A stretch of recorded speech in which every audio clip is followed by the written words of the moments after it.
Firman yang meneguhkan tentang hidup berkelimpahan. Saudara, di dalam kehidupan kita di dunia ini, saya percaya kita rindu mengalami berkat-berkat Tuhan yang berlimpah.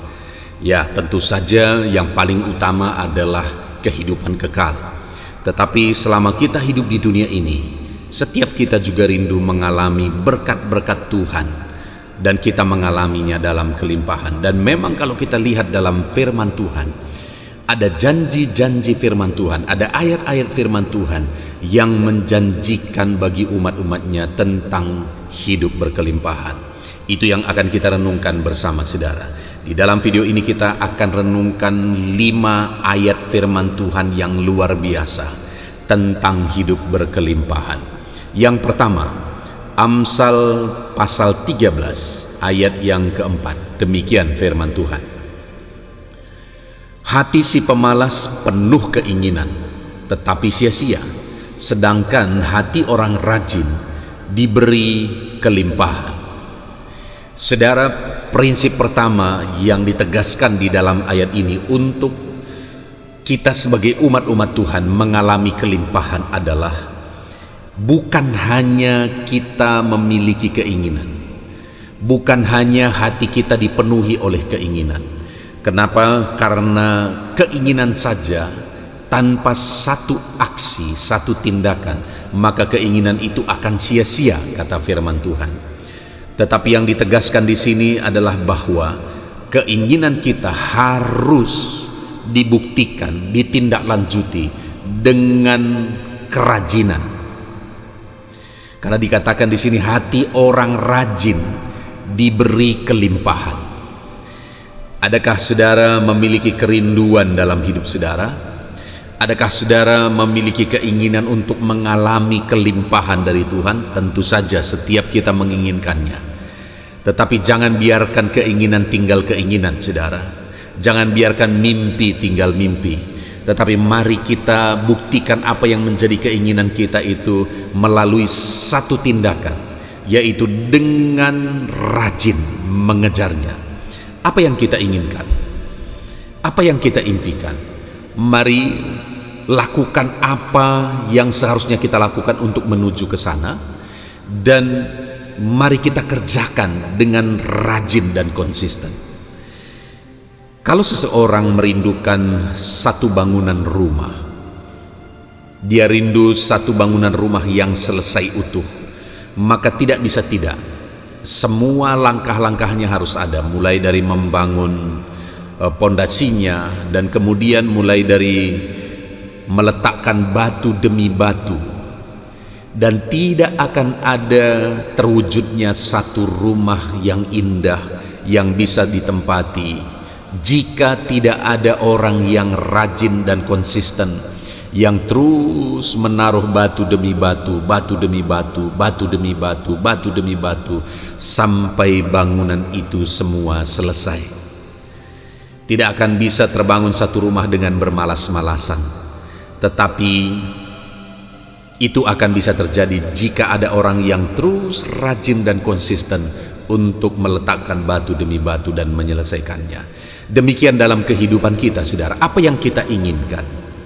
Apakah saudara sedang melakukan hal-hal yang membuat saudara akan menuju kepada apa yang saudara inginkan?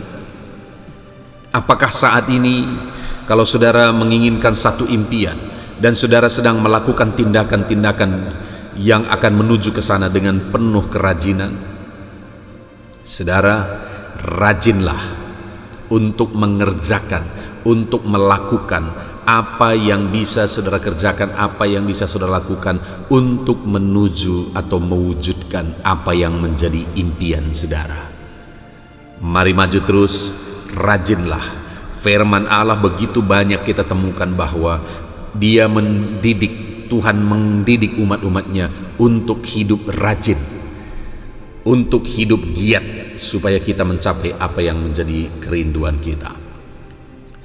Ayat kedua, saudara, adalah dari Amsal pasal 21 ayat 5. Demikian firman Tuhan.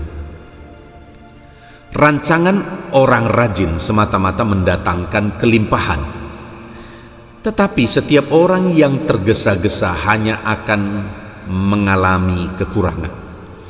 Saudara, masih prinsip yang sama yang ditekankan di dalam ayat ini, yaitu tentang rajin untuk kita memperoleh kekayaan, rajin untuk mengalami kelimpahan. Jadi orang yang rindu untuk mengalami kelimpahan dalam hidupnya, rindu diberkati Tuhan berlimpah-limpah dalam hidupnya, sekali lagi firman Allah ini menegaskan bahwa kita harus rajin. Nah, tetapi selain rajin, hal yang juga ditekankan di sini adalah tentang rancangan. Jadi bukan hanya kita rajin bekerja, rajin terus melakukan apa saja yang bisa dilakukan, tetapi hal yang ditegaskan di sini untuk kita mengalami kelimpahan, saudara, adalah tentang rancangan. Artinya satu persiapan. Kalau kita mau mengalami satu kelimpahan, kita harus membuat rancangan-rancangan, kita harus membuat strategi, kita harus membuat rencana-rencana untuk menuju ke sana. Dan setelah rancangan, rencana, strategi itu kita buat, maka firman Allah ini tadi berkata, kita harus mengerjakannya dengan rajin. Maka kalimat firman Tuhan tadi berkata, rancangan orang rajin semata-mata mendatangkan kelimpahan. Ya saudara, kalau dalam hidup ini kita merancang dengan baik, kita menyusun strategi dengan baik, kita menyusun rencana dengan baik, lalu kita mengerjakannya dengan penuh kerajinan, maka pada akhirnya rancangan dan kerajinan itu mendatangkan kelimpahan. Tetapi selanjutnya juga ayat ini berkata bahwa tetapi setiap orang yang tergesa-gesa hanya akan mengalami kekurangan. Ada hal yang diperingatkan Tuhan di sini. Selain kita punya rancangan dan mengerjakannya dengan penuh rajin, ada hal yang dilarang, yaitu tergesa-gesa. Artinya tidak melangkah, tidak bekerja sesuai dengan aturan. Jadi artinya saudara, bahwa kerajinan itu selalu harus ada pada koridor rencana, rancangan yang sudah kita buat. Karena tergesa-gesa hanya akan mendatangkan kekurangan, tergesa-gesa hanya akan mendatangkan masalah. Nah, jadi saudara, persiapkan, susun strategi, susun rencana dalam kehidupan saudara untuk menuju kelimpahan hidup, untuk meraih kelimpahan daripada Tuhan, dan kerjakanlah semuanya dengan rajin, jangan tergesa-gesa, karena tergesa-gesa hanya mendatangkan masalah. Selanjutnya saudara, dalam Maleakhi pasal 3 ayat yang ke-10, demikian firman Tuhan, bawalah seluruh persembahan persepuluhan itu ke dalam rumah perbendaharaan, supaya ada persediaan makanan di rumahku, dan ujilah aku, firman Tuhan semesta alam, apakah aku tidak akan membukakan bagimu tingkap-tingkap langit dan mencurahkan berkat kepadamu sampai berkelimpahan. Nah saudara, ada satu ayat yang sangat terkenal tentang kelimpahan, di mana di ayat ini Tuhan berjanji, bahkan dia menantang umat Tuhan. Dia berkata begini, jika kamu melakukan ini, lalu kemudian pada akhirnya dia berkata, apakah aku tidak akan membukakan bagimu tingkap-tingkap langit dan mencurahkan berkat kepadamu berkelimpahan. Jadi Tuhan berkata, aku akan mencurahkan berkat bagimu berkelimpahan. Ku buka tingkap-tingkap langit, ku curahkan berkat bagimu sampai berkelimpahan. Wow saudara, saya percaya setiap kita pasti merindukan janji Tuhan dalam ayat ini digenapi dalam hidup kita. Tingkap-tingkap langit dibukakan, berkat Tuhan dicurahkan sampai berkelimpahan dalam hidup kita.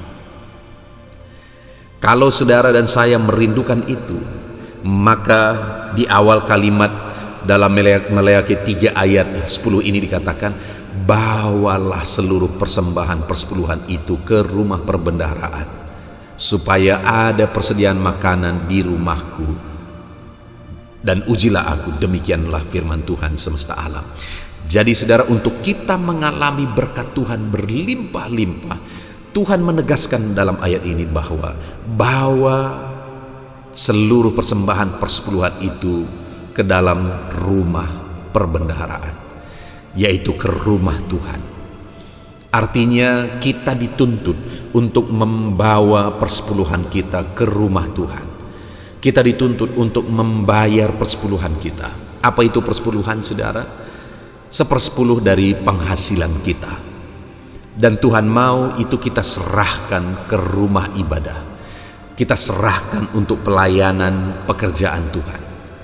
Sebagai satu pengakuan bahwa semuanya berasal dari Tuhan.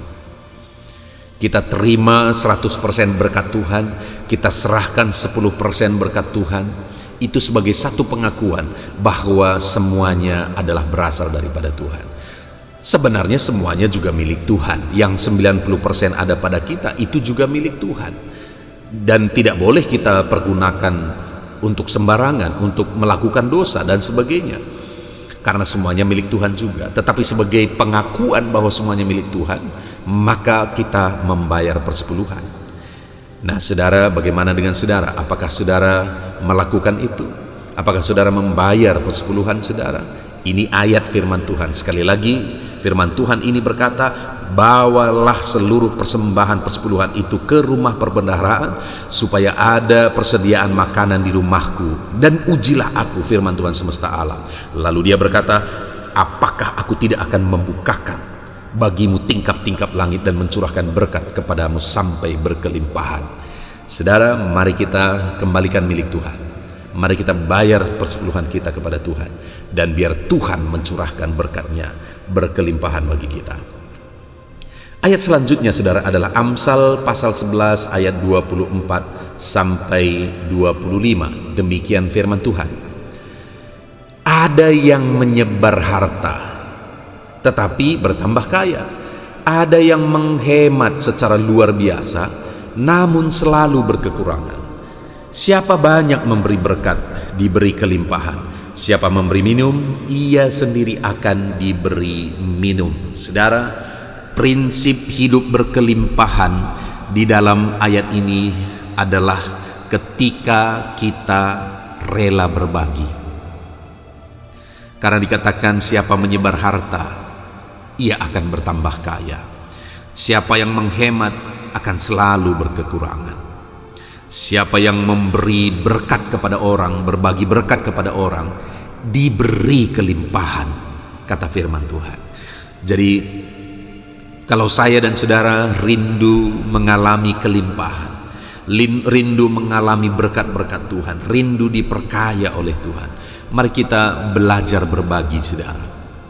Karena Tuhan sudah menetapkan satu prinsip, orang yang rela berbagi, itulah orang yang akan diberi kelimpahan, itulah orang yang akan diberi kekayaan oleh Tuhan.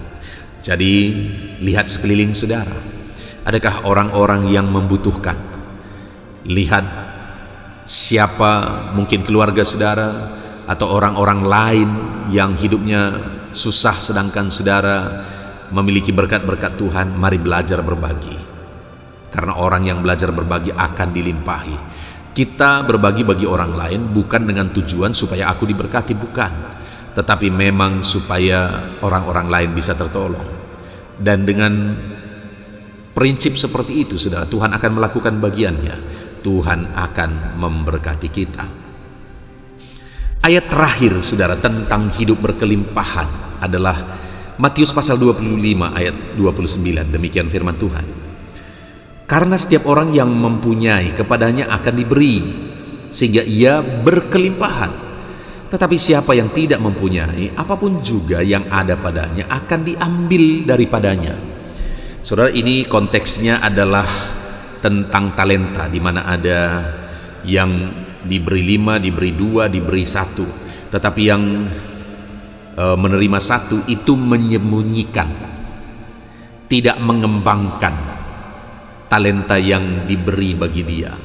Nah, di sana Tuhan berkata bahwa ambillah yang punya 1 itu dan beri kepada yang 5. Artinya apa, saudara? Yang 5 tadi sudah melipat gandakan. Talenta yang dia punya sudah berlipat kali ganda. Tetapi apa yang jadi milik yang punya 1 talenta yang tidak dikembangkan, diambil juga daripadanya dan diberi kepada yang 5 talenta. Artinya saudara, betapa dahsyatnya orang-orang yang rajin mengembangkan talenta yang Tuhan beri, rajin mengerjakan talenta yang Tuhan beri, maka kepada orang itu akan diberi kelimpahan, kelimpahan, dan kelimpahan. Mari kita lihat dalam hidup kita saudara, apa potensi yang Tuhan taruh dalam hidup saudara.